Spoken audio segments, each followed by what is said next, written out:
जय हिंद। आप सभी को माँ शांति विद्याकुल यूट्यूब चैनल पे स्वागत है। आज हम पढ़ाएंगे आप लोग को बिहार बोर्ड का विज्ञान अध्याय 1 का नाम है विज्ञान का अनूठा संसार। तो चलिए शुरू करते हैं और आप लोग को पढ़ाते हैं। तो मनुष्य सदैव अपने आसपास के परिवेश के विषय में जानने के लिए उत्सुक रहता है। बचपन से ही हम अपने आसपास के विभिन्न क्षेत्र के बारे में खोजने लगते हैं और प्रश्न पूछने लगते हैं। विद्यालय के प्रारंभिक स्तर में पढ़ते हुए क्या आप अपने आसपास के परिवेश के विषय में पता लगाकर और खोजकर आनंदित हुए? मध्य स्तर में भी हम अपने आसपास के इस सुंदर विश्व को जानने और समझने की रोचक यात्रा की और अग्रसर होते रहेंगे। और इसके लिए हमारे पास एक नया विषय है, वो है क्या है? तो विज्ञान। विज्ञान के इस अद्भुत संसार में आपका हार्दिक स्वागत है। विज्ञान देखने, सोचने, समझने और कार्य करने का एक सशक्त माध्यम है जो विश्व के रहस्यों की परतें खोलता है। यह एक रोमांचक साहसिक कार्य की तरह है जहां हम प्रश्न पूछते हैं, प्रकृति के विभिन्न आयाम खोजते हैं और यह समझने का प्रयास करते हैं कि ये सब आखिर होता कैसे है। यह सब जानने के लिए सबसे महत्वपूर्ण जिज्ञासा, और इसी जिज्ञासा से इस पुस्तक का शीर्षक भी आया है।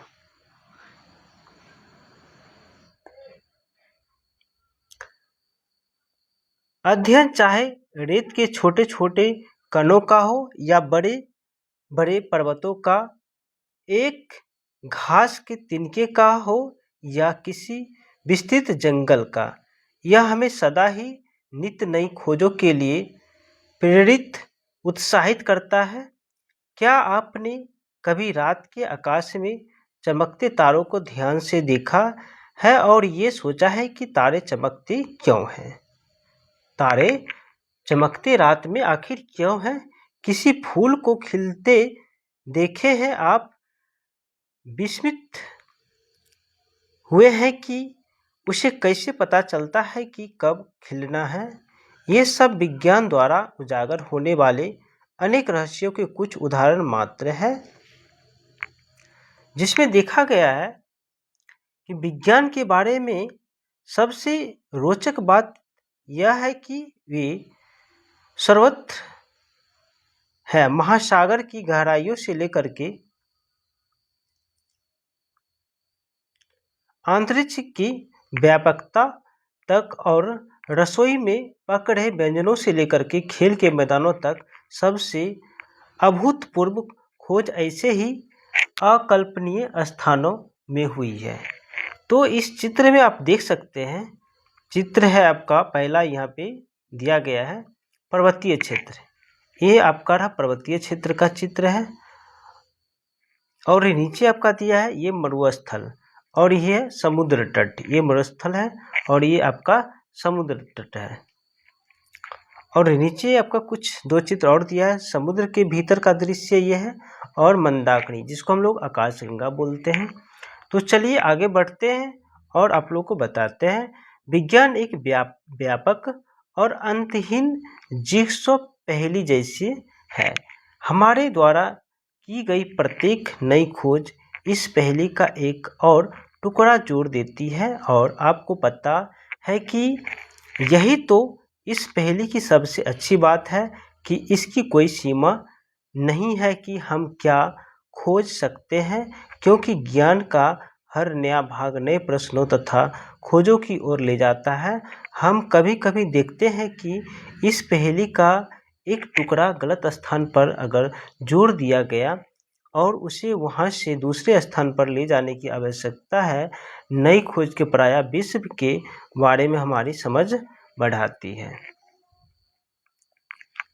तो आप जैसे जैसे यह पुस्तक पढ़ेंगे आपके सामने अनेक रोचक विचार आएंगे। आप कई नए प्रयोग करेंगे जो आपको विचार करने को प्रेरित करेंगे और आप यह भी जानेंगे कि हमारे दैनिक जीवन में यह सब कैसे उपयोगी है। अनुमान लगाइए कि जब हम नई खोज करेंगे तो क्या होगा। तब हमें यह समझ आने लगेगा कि ये सभी विचार एक दूसरे से जुड़े हुए हैं। सभी विचार एक दूसरे से जुड़े हुए हैं। आइए इस यात्रा को आरंभ करते हैं अपनी पृथ्वी से। पृथ्वी एकमात्र ऐसा ग्रह है, बोला जाता है पृथ्वी एक ऐसी एकमात्र ग्रह है जिस पर जीवन है। पृथ्वी एक ऐसा ग्रह है जहाँ पे जीवन है। पृथ्वी पर पर्यावरण भी है जिसकी रक्षा करना अति आवश्यक है। पृथ्वी पर जीवन की एक अद्भुत विविधता है। पौधे और जंतु जो इस ग्रह के विभिन्न क्षेत्रों में जीवित रहने और फलने फूलने में सफल हो सकते हैं। और आपने किसी बीज को एक पौधे में और किसी इल्ली कैटरपिलर को एक सुंदर तितली में परिवर्तित होते देखा होगा तथा ऐसा अनेक अवलोकन किए होंगे। इन पौधे और जंतुओं का विकास किस प्रकार होता है। तो ये देख सकते हैं, ये आपका कैटरपिलर है, ये है आपका कैटरपिलर। और ये हो गया एक गाय अपने बच्चा को दूध पिलाती है और एक पौधा ग्रोथ कर रहा है। तो सभी ग्रोथ को दिखाता है कि पृथ्वी पे ही एक ऐसा है ग्रह जो पृथ्वी पर जीवन को यापन किया जा सकता है। चलिए आगे बढ़ते हैं और देखते हैं वास्तव में हमारे शरीर की वृद्धि विकास के लिए हमें भोजन की आवश्यकता होती है। विशेष रूप से भारत जैसा विशाल और विविध देश में भोजन अत्यंत मनभावन है। देश भर में विभिन्न प्रकार के स्वादिष्ट पकवान और उनको बनाने की विशिष्ट विधियां हैं। वे सब किससे बनते हैं, हम इसे कैसे पता करेंगे। जैसे हम लोग खाना खाते हैं, अलग अलग प्रकार का भोजन करते हैं, तो उसके जानने की कोशिश करेंगे वह किस किस सामग्री से तैयार होती है। तो हमें जीवित रहने के लिए भोजन के साथ साथ जल की भी आवश्यकता होती है। जल एक अत्यंत आनंददायक पदार्थ है। क्या आप कभी बारिश में दौड़े भागे और कूदे हैं? क्या आपने कभी सोचा है कि बारिश क्यों और कैसे होती है? क्या आपने ध्यान दिया है कि जल ठंडा करने पर बर्फ बन जाता है और गर्म करने पर उबलने लगता है? क्या आपको भी गर्मी में ठंडा जल पीने का, सर्दियों में गर्म जल से नहाने में आनंद आता है? हम गर्म और ठंडे को कैसे समझते हैं? चाहे वह जल हो या ज्वार से तपते हमारे शरीर का तापमान, कोई वस्तु कितने गर्म है यह ज्ञात करना बहुत महत्वपूर्ण है। तो यहाँ पे हम लोग देख सकते हैं एक समुद्र है और यहाँ से क्या हो रहा, पानी वाष्प होकर के धीरे धीरे ऊपर की ओर जा रही है। क्या हो रहा, ऊपर की ओर जा रही है। चलिए आगे देखते हैं इसके बारे में। और फिर हमारे आसपास अनेक प्रकार की वस्तुएं हैं जिस कागज पर हम लिखते हैं। धातु की चाबी, प्लास्टिक का पैमाना, हमारे बॉक्स में मिटाने वाला रबर, बॉक्स को बंद कर रखने वाला चुंबक, हमारे पहनने के लिए कपड़े, दूध पीने का प्याला और बहुत सी अन्य वस्तुएं, ये सब किससे बनी होती है? क्या ये विभिन्न पदार्थ से बनी है? हम विभिन्न पदार्थों को एक दूसरे से कैसे पृथक करेंगे, मतलब अलग करेंगे, जरा देखते हैं आगे। इस पुस्तक की यात्रा में हम जैसे जैसे आगे बढ़ेंगे वैसे वैसे इस पृथ्वी पर विद्यमान प्रत्येक वस्तु के बारे में प्रश्नों की एक अंतहीन सी सूची बनती जाएगी। किंतु प्रश्नों की यह सीमा केवल पृथ्वी के लिए ही क्यों है? हम उससे पूरे सूर्य, चंद्रमा और आकाश में चमकने वाले लाखों तारों पर भी जो है ना प्रश्न पूछ सकते हैं। चाहे आपको किसी पत्ती की संरचना के बारे में जानना हो या यह कि वस्तु कैसे गति करता है या कि मूंगफली के छिलके को कैसे अलग करते हैं, इस पुस्तक का प्रत्येक अध्याय आपकी जानने की इच्छा को तो जागृत करेगा ही, स्वतः आपके मन में अनेक प्रश्न भी पैदा करेगा। चलिए देखते हैं कि क्या क्या प्रश्न पैदा हो रहा है।